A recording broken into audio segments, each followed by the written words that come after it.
Welcome to Let's Get Writing. I'm your host, Catherine Taylor. Let's Get Writing is all about the writing process from inspiration to publication. And here is where we share the stories behind the stories. And what better guest could I have than an investigative journalist who lives in Chester Basin, Nova Scotia? His latest book, 22 Murders, Investigating the Massacres, Coverup, and Obstacles to Justice in Nova Scotia, is a shocking expose of the deadliest killing spree in Canadian history and how police tragically failed victims and survivors. Welcome, Paul Palango, to Let's Get Writing. Well, thank you, Hi, Catherine. Paul, how are you? Thank you, Catherine, for having me. Oh, it's a pleasure. I've been wanting to do this for a while now, and we finally, actually, I'm over here on Nova Scotian soil, but we are still in two different locations.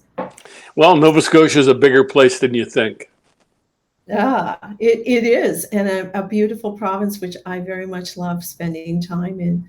Paul, this is quite a book. I have the book here, and I'm just going to pop it up in the screen as well so people can see it. It's quite a substantial book, and I was very, very interested in speaking with you about it. And with this show, we look at the roles of writers and how they approach projects. And I've never really had the opportunity to talk to someone who'd written a book of this nature. You were a veteran investigative journalist, author of 3 previous books about the RCMP, and a former national editor with the Globe and Mail. I mean, you've had a nose for news and the stories behind the stories, which is really a lot of what this book is about. So can you talk to me a little about what drew you into this project? Well, I'd been retired from journalism for 20 years, with the exception of writing a book in 2008 called Dispersing the Fog. And I've been, my wife and I run a art glass business in Nova Scotia, and we have a large wholesale base in the United States and Canada. And I was stopped being largely interested in reporting on anything, including the RCMP, because no one was listening to what I was saying. And on the morning of April 19th, 2020, when I came downstairs, my wife was already down here. She says, there's something going on in a place called Portapic. It looks like there's a cop or somebody dressed like a cop killing people. And I sort of started looking at the situation and right away decided there's something not right here. Like, this is not the way the story goes, based on my experience and instincts. And I immediately had the feeling that there was something nefarious going on and that the RCMP was hiding something. And later that morning, after the RCMP had finally shot the gunman, Gabriel Wortman, after he killed 22 people, I went outside to walk down to our glass studio and feed the cats there. And I ran into my next door neighbor, and we got talking, and he says, oh, my son knows a Mountie or a police officer who was at the Enfield station. And he says, it was total chaos. They didn't know who was in charge. And that right away got me involved into thinking about what is going on. But I thought I'd leave it up to the mainstream media to do the story, and I would help them along the way, with some of the knowledge I had about the operations of the RCMP. And when you mentioned the mainstream media, it seems like they have limitations at times in what they can cover, even in terms of resources and maybe even how they're going to approach something. Did you feel that they were going to adequately cover this story, or when you started seeing what they were covering, did that bother you? Is that why you stepped forward? Well, I noticed over the years, like many people, the deterioration of coverage in the mainstream media. Even when I was at the Globe and Mail, many years ago, I could see the direction in which it was headed. News coverage was headed, and it tended to be more television-like, more superficial, overly formatted production, where there's a space for everything, and a certain size for everything. And it was sort of counter sort of productive when you were trying to tell real and original stories because everything is formatted. You suggested that the media doesn't have enough resources. They have plenty of resources, but they're going in so many directions at one time, trying to cater to every little aspect of the audience. And usually to tell this notion, this corporatized journalism notion that good news stories are what matter. We don't want too much negativity, but so-called negative stories are what news is. News is about change. It's about what's being hidden. It's about what's hiding under the rocks. That's what news is. It's not doing, feel good stories and calling that journalism. So, I thought, having said all that, I thought that my role would be to help mainstream and alternative journalists tell the story. And that worked for a couple of weeks. A couple of stories were done by the CBC, for example, that I sort of initiated and stood back and just stood out of the shadows and was quite happy to see it. But after about 3 or 4 weeks, I could see that the coverage was losing steam, that the media were losing interest in the story. And it fell upon me to basically come out of the bushes, basically come out of my cave and dust off my pen and notepad and start telling stories. It was not something I'd planned to do, but I felt that it was in the public interest that I do it. And how did you have a book in mind at that point, or were you simply thinking, I'm going to, write some pieces about this? What was in your mind when you started? Well, when I first started, the first piece I did in May 5th, 2020, it was published May 5th. I'd written it about a week and a half earlier. I came downstairs one day and I was supposed to go over to our glass studio with my wife. And I said, I've got to write this article. I've just got to write it. And I don't know if anybody will publish it, but I got to get it out of my head. So I wrote this article about my impressions of what happened. And essentially the article was about some of the failings of the RCMP that were obvious to me. And also about the notion of recriminations, that in Canada, especially where you have this deferential attitude among the population towards police and government, I felt that every time something bad happened in the RCMP, and much has happened over the years, anytime you tried to criticize that, people would come forward and say, oh, now is not the time for recriminations. We'll do that later. And I go through the reasons why what I thought the RCMP had done wrong. And I concluded the article with, now is the time for recriminations. We're down the road a couple of weeks, and now is the time. But I couldn't find anyone to publish it. I sent it to the Globe and Mail and Toronto Star, Chronicle Herald, and Halifax. Nobody even acknowledged that they got it. And then eventually I ran into a reporter, Stephen Marr from Maclean's, and he was looking for some ideas. And I told him gave him some ideas. And I said, I wrote this article. So let me see it. And then 2 days later, it was published in Maclean's. And that got the ball rolling because that led to other people seeking me out. Because they said, you're right, now is the time for recriminations. Yeah. And then I got started. You got started. And in the book, actually, it was well into the book. This must be Stephen Mahar. He described you as wily, but dangerous and undisciplined fact gatherer who didn't follow the new rules of journalism, too brusque, the kind of person who couldn't be allowed to go door to door because he would likely be disrespectful to families. And when I was looking through the book, I was like, okay, so tell me, is that you? Or Stephen Marr also had this great line. He says, somebody once asked me what Paul Palango's like, and he says, he comes from the school they knocked down to build the old school. And I took that as a compliment. I said, look, the point is, I'm totally neutral, I'm totally objective, and I'm not politicized. I am not political. And I'm sort of old school in that way, that I'm there to tell the facts. In fact, as you'll see, I picked out a little excerpt, unbeknownst that you'll be bringing this up, but in a 600-page book, the little excerpt I picked out to read for you is exactly on that point. Well, actually, now that we're here and you're mentioning it, would you like to go ahead and read that now?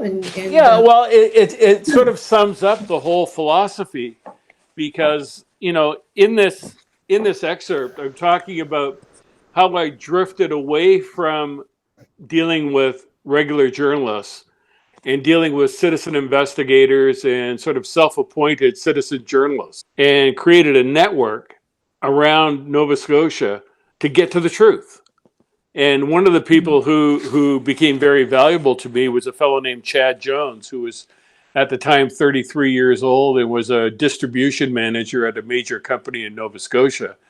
And he had been a high school friend of one of the victims, and he was determined to get to the truth. And Chad, I had a nickname for him. I call him AI, artificial intelligence, because even when I was writing the book, um, I could call him up, and in seconds he would have the answers I was looking for. So here's the end of the chat. The little thing I wanted to read you is about the point where I sort of move away from mainstream journalism. It begins on page 412. The information that Chad Jones and I were gathering was great. The problem was finding a place to publish it.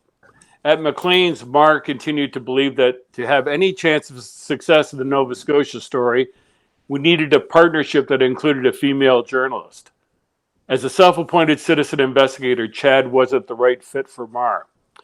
After some discussion, I suggested Lindsay Jones, who had broken the story earlier about the RCMP sending its members home from Portapique at 6:30 a.m. that Sunday morning. She was a very good reporter and writer and had recently published in the Walrus magazine a long, well-executed piece about a sordid, unsolved murder at Old Barns near Truro, which was another blown RCMP investigation. We agreed to have breakfast one day in Halifax after one of my radiation treatments at the hospital. The chosen location was the Ardmore Tea Room, a popular local hangout for university residents, or university students. I'm going to skip down to, so there we were, three freelancers trying to put together an alliance to tackle the biggest story in the country other than COVID-19. It's not the way journalism should work, but these were desperate times. As we drank our coffee and ate our breakfast, however, it soon became clear that we weren't exactly on the same page. I believed in incremental journalism, publishing stories regularly, capturing every defensible and justifiable nuance and twist to help the reader better understand the story. Each story was a billboard advertising that I needed more information. It used to drive my mother crazy when I was a young reporter at the Hamilton Spectator. Just about every time I visited my parents after having a controversial story published, I would experience my own personal Groundhog Day. I saw you had a story today in the paper, my mother, Leah, would say with her patented delivery. I told you she wasn't all that happy about it. What did you think of it? I'd reply. I just read the headline, she'd say, shaking her head. If you keep writing stories like that, the mayor will never give you a job. But I have a job. Yeah, you have a job, all right. Marr was like my mother. When I told him I was planning to report on Lisa McCulley's relationship with Wortman, he asked with a note of concern in his voice, "Are you going to clear this with the family first?" The family? I asked incredulously. Her young children? Her sister? What do you think they're going to say? I have enough proof to publish. I would ask them first, Marr said, and then they're going to say no, I said. That's how stories don't get published. My job was to get justice for McCulley, not to worry about making her blush in her grave. It was unfortunate that she had slept with Wortman, but that was her decision, her personal responsibility. Embarrassing as it might well be to her family, it was their civic responsibility to keep nothing secret. That was the only way we might truly understand what had happened. Others in McCulley's situation might ultimately recognize themselves and not make the same mistake. Thank you for reading that. Actually, it was a very engaging piece of work. Um, it brought to mind something that I wanted to ask you about. When you're doing this, when you're writing these things, how did the families react to you? I mean, you touched upon it there that if you went and asked permission, you were going to likely get a no. We don't want things published or said. So, how did they react as you were writing this book or sharing things, and eventually the book coming out? Well, the families were, there were a few families that were entirely cooperative with me. there's a core group of families that opposed any kind of media coverage. They wanted the story to go away for various reasons. And then there were others who, sat on the fence. So they weren't cooperative. Some wanted, some took the position that this is their story and that I was only doing it to make money. That's not why I did it. I've written 3 books in the past. They're not enough to fill a gas tank these days, the money you make in Canada from writing a book. So I was doing it for the public policy story. And, at one point I did a story in Frank magazine in the course of doing this book, releasing 911 tapes that the police were hiding and videos of them shooting workmen. And I remember one family member calling up and scream. Well, there's 2 that night, but both of them screaming at me for different reasons. And one of them was screaming, and I said to him, he said, no, he wanted us to leave us alone. He was going to sue me, et cetera, the things they say. And I said, I'm doing this to help you. And they said, we didn't ask for your help. And I said, well, I'm not here to help you per se. I'm acting for your dead relative. I'm like a journalistic pathologist. I'm trying to help them and get justice for them. And really, it doesn't matter. And the other, it's unfortunate we're in this situation, but the other important thing to remember about this, and I thought that the mainstream media missed the point on, was that the family members knew nothing about what happened. None of them were witnesses. And very few of them even knew who Wortman was. There was very little they could add other than biographical information to the story. So, that harsh as it may sound, I did it for the dead, not for those who survived. And that makes a lot of sense to me. How did the RCMP feel about what you were doing? Did they feel you were interfering with what they were doing? Did they see you as a foe, a threat? Well, the RCMP is, experts and knowledgeable people who know what the RCMP do. And I talked to many of them, believe the force does nothing right anymore. Like virtually, other than National Crime Labs, which is run by civilians, every aspect of the force is marred in significant ways. There's a cult-like sort of attitude in the force, and over the years, they've taken it upon themselves. One of their strategies is to dismiss critics, use character assassination, weaponize the theory of conspiracy theory. The phrase conspiracy theory. If you say something that's negative about the RCMP, you're a conspiracy theorist.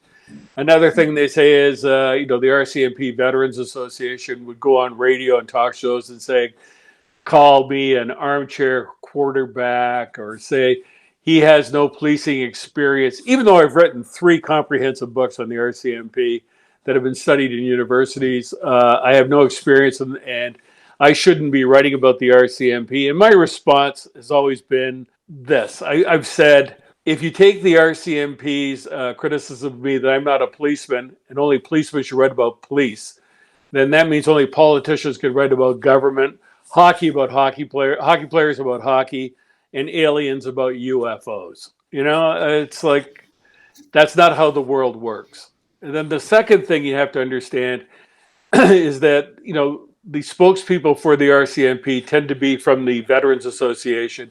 Well, those are the very same cadre of people, not all of them, but that age group, who are responsible for much of the harassment and bullying going on in the force over the last 20, 30 years.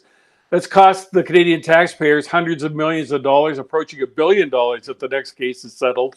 So we're not talking with people who have a lot of credibility, but they have faith. But faith doesn't mean anything. Yes, because I believe it was in the book that there was some reference made to you being a conspiracy theorist, a writer of fairy tales even. Yeah. And I thought, well, yeah. And they said that. I mean, Superintendent Darren Campbell said that to the CBC, he's writing fairy tales. And when Elizabeth McMillan called me and he said that, I said, thank you for saying that, because I knew exactly what I was going to do. I knew from my experience that they were hiding things.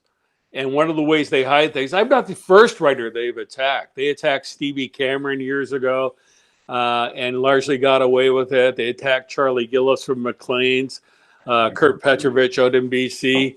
They attack anyone who writes negative things and basically paints devil's horns on them. I was determined to be more resilient because, as I point out in the book, I recognized that they were a battleship trapped on a sandbar. They couldn't move. They couldn't defend themselves. And their very behavior suggested there was a lot of dark secrets. And so I had time and patience and eventually the army to dig away at those secrets. And now we have the book. And people can sit back with what you Well, the book, yeah, and the other thing about Catherine about the book was I did something entirely unconventional and un-Canadian. I didn't wait for the inquiry because I was confident that the information I had was good enough, and I thought the inquiry would try to hide things, which they have. And secondly, the approach I took by making it a journey story allowed me to tell a story that was sort of undefeatable by events that would come in the future. And fortunately, I finished that book, the first draft, in June of 2021, almost a year ago. And I wrote it, the first draft, 650 pages in 140 straight days, because I had this impetus that I had to get the book out before the inquiry was over to put a narrative that's logical and reasonable on the record, because I knew that what the public inquiry would do is try to muddy things and make it not clear what happened. So that has largely worked. Yeah, you were going to, I suppose, almost, I don't know what came to mind, like a study guide of what you had against what was being discussed, and people could maybe draw deeper conclusions from that. So you wrote that book then, and which was a tremendous effort in that period of time, and you were ahead of that curve. So now what? I mean, is that the end of it with that book, or do you feel compelled that you're going to have to write more? Well, I think I'm continuing to work. I worked until 11 o'clock last night crafting a story that's going to appear in Frank magazine any minute now, 2,500 word piece, showing conclusively how the RCMP and the Mass Casualty Commission are working together to suppress information that is damning of the RCMP. And this is coming about, I'm doing this on a regular basis in much the same way I was doing it, in other, previously, beginning in May 2020, sort of building the story bit by bit. So I'm not sure where this is going to go, but my sense is something's going to fall through the cracks in the not too distant future, because the pressure we continue to put on the MCC, the RCMP, and governments is pretty profound. I mean, there's a lot hidden, and there's no way to explain why the RCMP and governments have treated this story the way they have, unless there is some other deep, dark secret. Because on the surface, it was sold as a domestic violence case gone wrong. And this monster, Gabriel Wortman, did all these things. Well, we know that, but that doesn't explain why the RCMP didn't put out a public alert, didn't put up a proper roadblock, and allowed 9 people to be killed on April 19th, 2020. It's the mistakes they made and the reasons why they made those mistakes that are compelling.